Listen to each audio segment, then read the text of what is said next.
ہوا برابر کے ہو گئے اور ایک دوسرے برابر ہو گئے.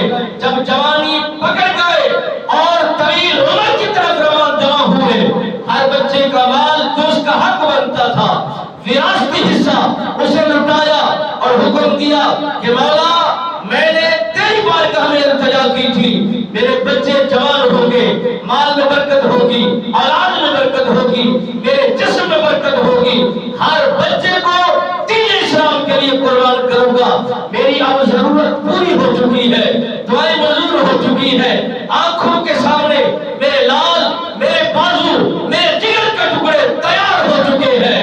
میں آپ کی بارگاہ میں ایک ایک کر کے دینا چاہتا ہوں، ایک ایک کر کے ایک ایک کی قربانی پیش کرنا چاہتا ہوں. آئیے مسلمان جو مال سے پیار کرتے ہیں، جو اولاد سے پیار کرتے ہیں اور جو دنیا سے پیار کرتے ہیں، ذرا سنیے، سماعت کیجئے، پھر گریبان میں جھانکیے. تمہارا ایمان کا پیمانہ کہاں ہے اور تمہارے ایمان کا لیول کیا ہے؟